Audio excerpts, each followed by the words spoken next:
ने बड़ी खास बात कही है कि रिश्तों में नफा नुकसान नहीं देखा जाता है। नमस्कार मित्रों, मैं हूं डॉक्टर राम जी भाई, आपके लिए एक छोटी सी कहानी लेकर आया हूं। ऐसी ही कहानी सुनने के लिए आप लाइक, शेयर एवं सब्सक्राइब करें तथा घंटी अवश्य दबाएं। आइए कहानी का आनंद लेते हैं। दिल्ली से जयपुर मैं बाई रोड जा रहा था। सड़क के किनारे एक लड़की तरबूज बेच रही थी। गाड़ी रोककर हमने उससे पूछा, क्या रेट है बेटा? बोली 50 रुपए का एक है साहब।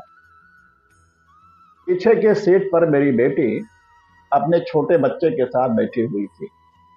सुनते ही बोली, इतना महंगा तरबूज नहीं लेना है पिताजी, चलो यहां से आगे चलते हैं। मैं बोला, महंगा कहाँ है, इसके पास जितने तरबूज हैं कोई भी 5 किलो से कम का नहीं है। 50 रुपए का एक दे रही है तो 10 रुपये किलो ही तो पड़ेगा हमें। बाजार से तो 20 रुपये किलो भी ले आती है। अच्छा आप रुको, मुझे बात करने दो, आप मोल भाव नहीं कर पाओगे।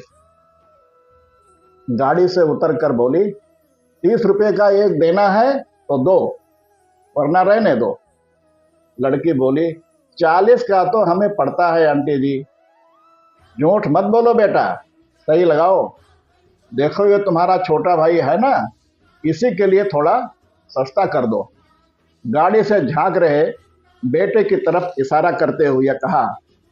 बच्चे को देखकर लड़की तरबूज हाथों में लिए गाड़ी के करीब आ गई। फिर लड़के के गाल पर हाथ फेर कर बोली, सचमुच मेरा भाई तो बहुत सुंदर है आंटी। माँ ने कहा, दीदी को नमस्ते करो बेटा। बच्चा प्यार से बोला, नमस्ते दीदी। लड़की ने गाड़ी की गेट खोलकर बच्चे को बाहर निकाल लिया और फिर बोली, तुम्हारा नाम क्या है भैया? गोलू है दीदी। माँ कुछ असहज होकर बोली, अरे बेटा इसे वापस अंदर भेजो, इसे डस्ट से बहुत एलर्जी है। लड़की उसकी बात पर ध्यान न देते हुए लड़के से बोली, तू तरबूज खाएगा क्या? लड़के ने हाँ में गर्दन हिलाई तो लड़के ने तरबूज उसके हाथों में थमा दिया। 5 किलो का तरबूज गोलू के हाथ से फिसल कर नीचे गिर गया और फूट कर 3-4 टुकड़ों में बट गया। तरबूज के गिरकर फूट जाने से लड़का रोने लगा। लड़की उसे पुचकारते हुए बोली, अरे भाई रो मत, मैं दूसरा लाती हूँ। फिर वह दौड़कर और एक बड़ा सा तरबूज उठा लाई।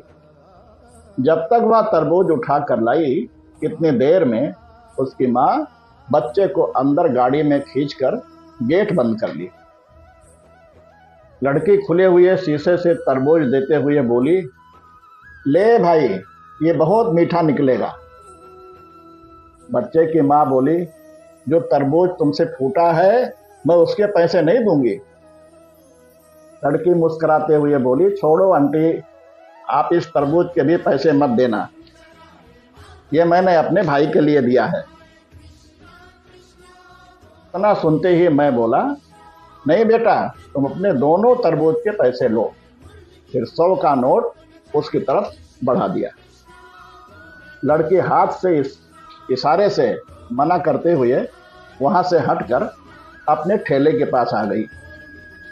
मैं गाड़ी से निकलकर वहां जाकर बोला, पैसे ले लो बेटा, वरना तुम्हारा नुकसान हो जाएगा।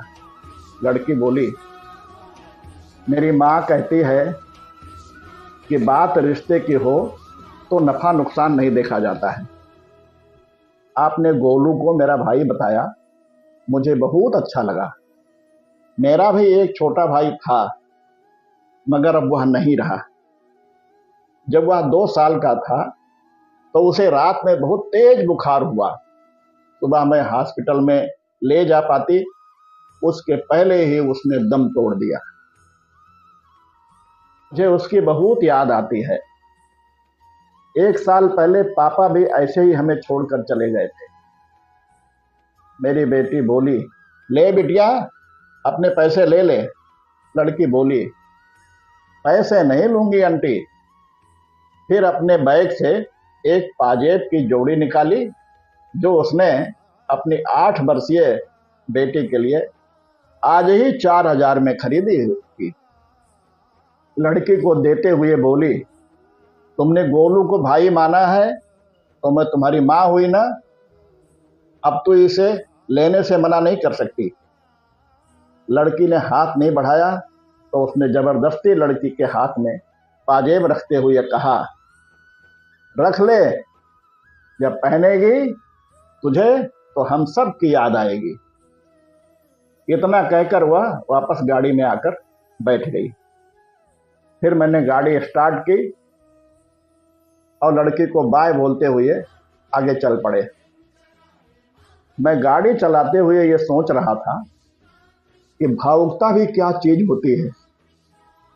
कुछ देर पहले 10-20 रुपये बचाने के लिए हथकंडे अपना रही थी, कुछ देर में ही इतनी बदल गई जो 4,000 की पाजेब दे आई। ऐसी ही नई कहानी के साथ अगली बार आपसे फिर भेंट होगी। तब तक के लिए नमस्कार।